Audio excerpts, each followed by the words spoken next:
Hi friends, ఈరోజు మీకు green chicken curry ఎలా చేయాలో చూపిస్తానండి.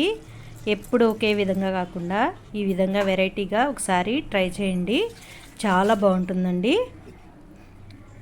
ఈ కర్రీ ఒక్కసారి చేసి పెట్టారంటే మళ్ళీ మళ్ళీ ఇలాగే చేయమంటారండి, అంత టేస్ట్గా ఉంటుందండి. ఇప్పుడు ఈ కర్రీ ప్రాసెస్ ఏంటో మీకు చూపిస్తాను రండి. ముందుగా చికెన్ తీసుకొని శుభ్రంగా వాష్ చేసుకోవాలండి. ఒక 5 టైమ్స్ సాల్ట్ వాటర్లో కూడా వాష్ చేసుకోండి, నీట్గా క్లీన్ చేసుకోవాలి. తర్వాత ఒక మిక్సీ జార్ తీసుకొని మనం ఇప్పుడు పేస్ట్ తయారు చేసుకుందాం. గ్రీన్ పేస్ట్, అల్లం వెల్లుల్లి యాడ్ చేసుకోవాలి. తర్వాత కొత్తిమీర ఒక కట్ట యాడ్ చేసుకోండి. పుదీనా కూడా ఒక కప్పు యాడ్ చేసుకోవాలి. తర్వాత ఇందులో పచ్చిమిర్చి ఒక 7 ముక్కలుగా కట్ చేసుకొని యాడ్ చేసుకోండి. మీరు తినే కారం బట్టి యాడ్ చేసుకోవాలి. తర్వాత నిమ్మరసం ఒక హాఫ్ చెక్క యాడ్ చేసుకోవాలి. ఇప్పుడు ఇందులో నూనె ఒక టీ స్పూన్ యాడ్ చేసుకోండి. ఇప్పుడు ఇదంతా మెత్తగా గ్రైండ్ చేసుకోవాలండి, పేస్ట్ లాగా. ఈ విధంగా చూడండి, కొద్దిగా వాటర్ యాడ్ చేసుకొని ఈ విధంగా మెత్తగా పేస్ట్ చేసుకోవాలి. తర్వాత స్టవ్ మీద గిన్నె పెట్టుకొని అందులో 4 టేబుల్ స్పూన్ ఆయిల్ యాడ్ చేసుకోండి. కొద్దిగా ఆయిల్ ఎక్కువే పడుతుందండి. తర్వాత బిర్యానీ ఆకు, షాజీరా యాడ్ చేసుకోండి.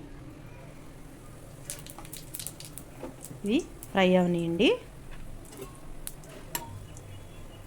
ఇవి ఫ్రై అయినాక 2 పెద్ద సైజు ఉల్లిపాయలు ముక్కలుగా కట్ చేసుకొని యాడ్ చేసుకోవాలి.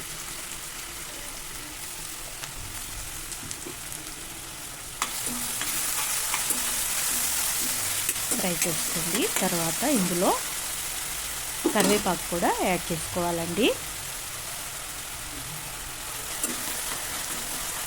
ఇప్పుడు ఇందులో ఒక టేబుల్ స్పూన్ పసుపు కూడా యాడ్ చేసుకోండి.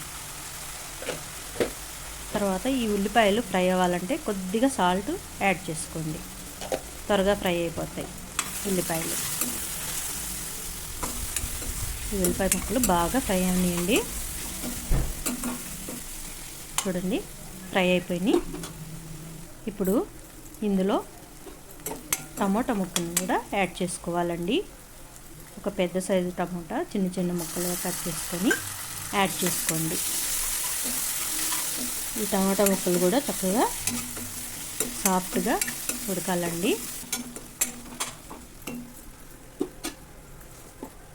తర్వాత ఇందులో ధనియాల పొడి ఒక టేబుల్ స్పూన్, ఒక టీ స్పూన్ గరం మసాలా, ఒక టీ స్పూన్ జీలకర్ర పొడి యాడ్ చేసుకోండి.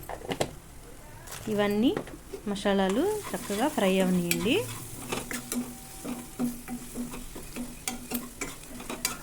ఈ ఫ్రై అయిపోయినాక ఇందులో మనం వాష్ చేసి పెట్టుకున్న చికెన్ చక్కగా యాడ్ చేసేసుకోండి.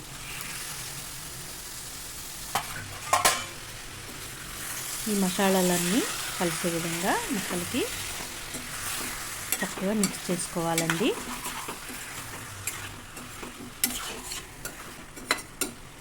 తర్వాత మూత పెట్టేసుకొని హై ఫ్లేమ్లో ఉడకనియండి ఒక 2 మినిట్స్.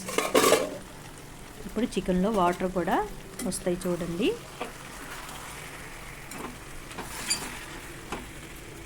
ఇప్పుడు ఈ టైంలో మనము రుచికి సరిపడా సాల్ట్ని యాడ్ చేసుకుందాం.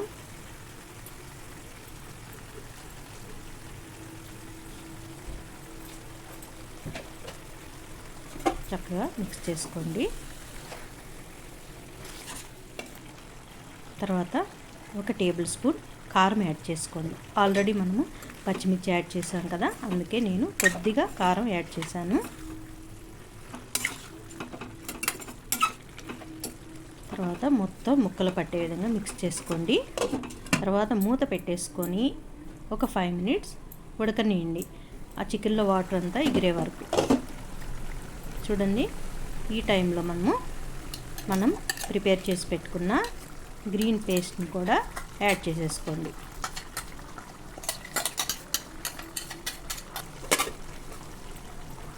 ఇప్పుడు ఈ ముక్కలకి అన్నిటికీ పట్టే విధంగా చక్కగా మిక్స్ చేసుకోండి.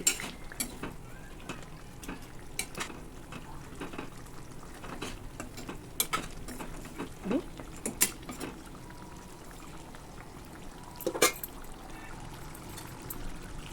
కొద్దిగా వాటర్ యాడ్ చేసుకొని హై ఫ్లేమ్లోనే బాగా ఉడకనియాలండి.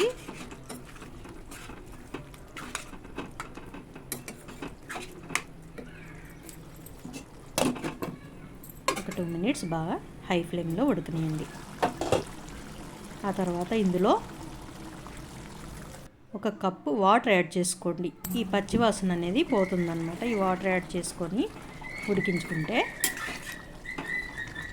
ఇప్పుడు ఒకసారి మిక్స్ చేసుకొని మూత పెట్టేసుకొని ఇప్పుడు స్టవ్ని లో ఫ్లేమ్లోనే ఉంచుకొని 10 నిమిషాలు బాగా ఉడకనియండి. ఇప్పుడు మధ్యలో ఒకసారి మూత తీసి మనం కారం చూసుకొని కొద్దిగా మిరియాల పొడి కూడా యాడ్ చేసుకోండి. 1 టేబుల్ స్పూన్ కానీ 1 టీ స్పూన్ అయినా మన కారానికి తగ్గట్టుగా యాడ్ చేసుకోండి. ఈ మిరియాల పొడి యాడ్ చేయటం వల్ల రుచి చాలా బాగుంటుందండి. చూడండి కొద్దిగా పులుసుగా ఉంది కదా, ఇంకొద్దిగా ఆయిల్ పైకి వచ్చే విధంగా ఉడకనియండి మూత పెట్టుకొని. ఆయిల్ సపరేట్ అవ్వాలి. చూడండి ఈ విధంగా ఆయిల్ అంతా సపరేట్ అయిపోయింది. చికెన్ ముక్క కూడా సాఫ్ట్గా ఉడికిపోయిందండి. ఇప్పుడు లాస్ట్లో మనము కొత్తిమీర యాడ్ చేసేసుకుందాం. అంతేనండి, వేడి వేడి రుచికరమైన గ్రీన్ చికెన్ కర్రీ రెడీ అయిపోయిందండి. ఎప్పుడు ఒకే విధంగా కాకుండా ఈ విధంగా కూడా ట్రై చేసి పెట్టండి, చాలా రుచిగా ఉంటుంది. ఇది మన రెస్టారెంట్ కన్నా సూపర్గా చేసుకోవచ్చండి. ఇంట్లో రోటీస్లోకైనా వైట్ రైస్లోకైనా సూపర్గా ఉంటుందండి. తప్పకుండా ఇలా ట్రై చేయండి. ఇంకా స్టవ్ ఆఫ్ చేసేసుకొని సర్వ్ చేసేసుకుందాం. అంతేనండి. నచ్చిందా అండి ఈ కర్రీ? నచ్చితే ఒక లైక్ ఇవ్వండి, నా ఛానల్ని సబ్స్క్రైబ్ చేసుకోండి, షేర్ చేయండి. ఓకేనా ఫ్రెండ్స్? బాయ్.